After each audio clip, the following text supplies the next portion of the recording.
It was it's preordained in the ethos, I suppose.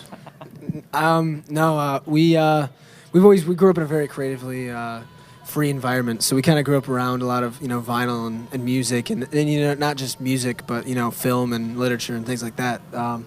So we'd always been playing music, and Josh had always been singing, and I had always played guitar. And it wasn't around high school when I started bringing buddies over to play, and I had a buddy who played drums, and Josh would come in and sing, and Sam started coming in and playing bass, and that was the first formation of that. And yeah, the foundation, and we brought in Danny a year later after the drummer really couldn't keep up, and that was Greta Van Fleet. Yeah,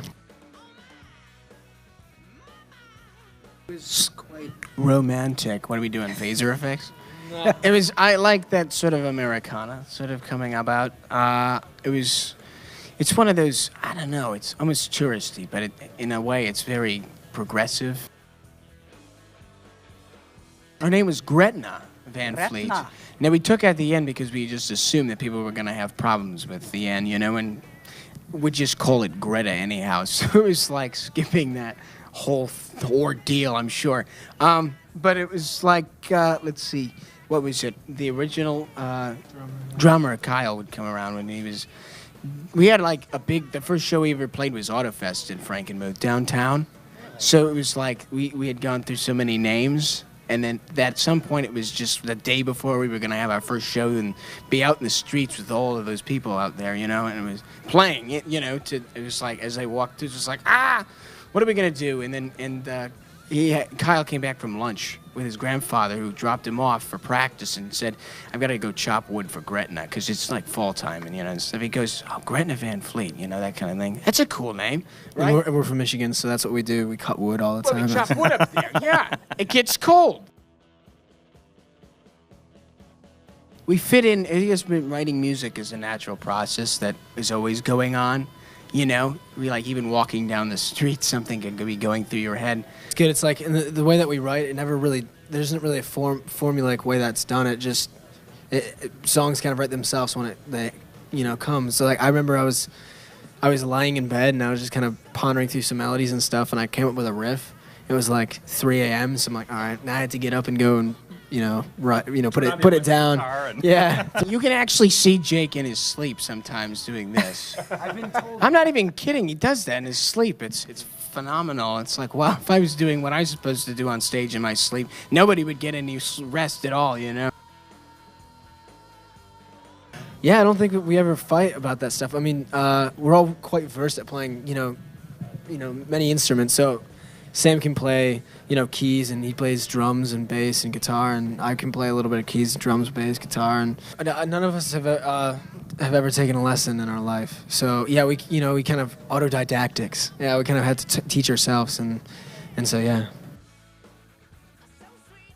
Well, I always loved writing, but filmmaking was initially my passion, and I've made more short films than I have written songs. When I was young, see, in my younger years. No, it was kind of before this really took off, that every single day it was always writing, or we were trying to cast, or we were working on the next project, or scoring a film, or editing something, a bit of it, blah blah blah blah blah. For some strange reason, I could never mix music and film together, because I would never score any of my film with any of our music.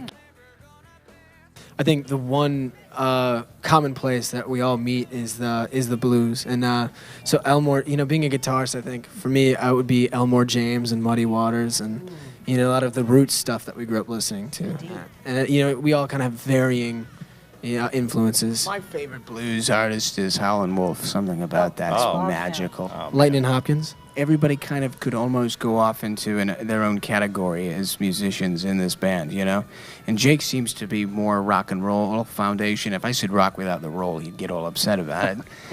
It'd be like Sam loves jazz and has a lot of that influence, I think, is where he gets off on the keys a lot. And Daniel, I think, is very folk. Oddly enough, as a drummer, it's like, when he's on the guitar and writes, that's kind of what comes out. Yeah. And I like world music. I really like the sounds of big choruses or choirs and drums and things like that. As a singer, I really appreciate Sam and Dave, Wilson Pickett and Joe Cocker and those guys, because it's like that was the foundation of what made the rock and roll vocal sound like that. Well, I don't think that we ever particularly planned to be on any label, because of the approach and the kind of music that we play, and so we were kind of wanting to build it from the bottom up and kind of do it on our own. But Jason Flom from Lava Republic heard our music, and we had a call from management and said that Jason Flom and Lava Republic Records want to sign you. So we said, bullshit. So we had a FaceTime with Jason Flom, and he didn't want us to fly us down there or anything. He wanted to just sign us, so he just signed us. It was great, and the deal was great, and we went through an entertainment lawyer, and we agreed to do it, and yeah, it's been awesome. As we go, more things keep happening, and we sort of envisioned a kind of success that we would have, just because that's what we being ambitious about what we're passionate about was going to be, having a vision. But it wasn't like, and then when it starts really happening and setting in and going far beyond your expectations, then it's like a magical thing,